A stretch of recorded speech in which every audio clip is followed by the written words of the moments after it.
วิปัสสนาญาณอันดับต่อไปซึ่งจะต้องเกิดขึ้นแก่โยคีบุคคลผู้เจริญวิปัสสนากรรมฐาน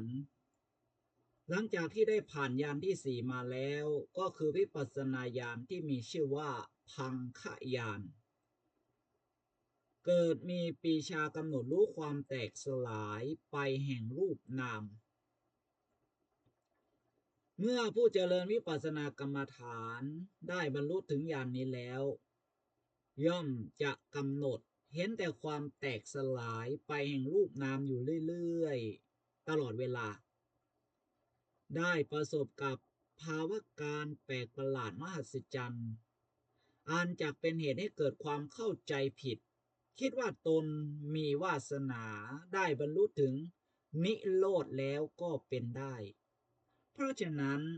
ผู้ที่ปฏิบัติถึงญาณนี้ต้องระวังให้ดีถ้าจะมีอันเป็นให้เห็นนิโรธขึ้นมาแล้วก็จงเข้าใจเสียเถิดว่านิโรธที่เห็นในญาณนี้เป็นเพียงแต่นิโรธตัวปลอม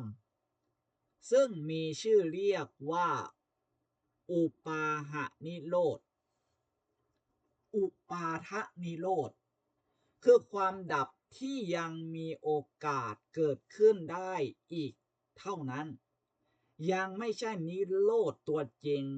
ซึ่งมีชื่อเรียกว่าอนุปาทะนิโรธคือความดับที่แน่แท้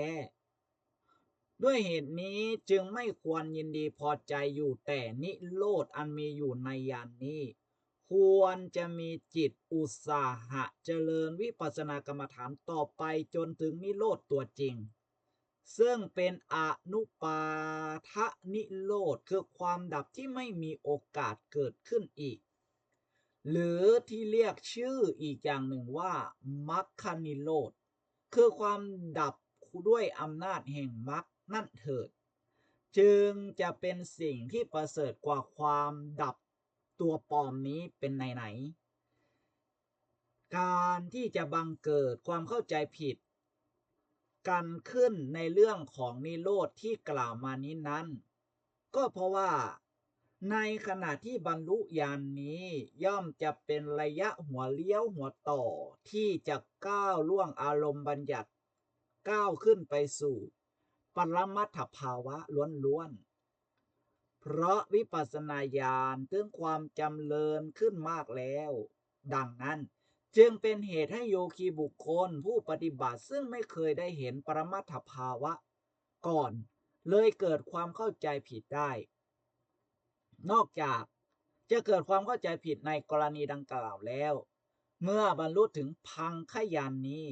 ผู้ปฏิบัติซึ่งตามปกติมีความชอบใจในอารมณ์บัญญัติอยู่เป็นนักหนาครั้นมาพบกับปรมัตถภาวะเข้าก็อาจจะเกิดความเข้าใจผิดไปอีกว่าสมาธิญาณของตนตกไปเสียแล้วก็เป็นได้ฉะนั้นในกรณีนี้ก็ต้องมีมนสิการให้ดีอีกเช่นเดียวกันเมื่อมีมนสิการเป็นอันดีด้วยการตั้งสติกำหนดรู้รูปนามต่อไปอย่างไม่หยุดยั้งจนอินทรีย์ทั้งห้าถึงความพร้อมเพรียงกันเป็นอันดีแล้วก็ย่อมสามารถที่จะ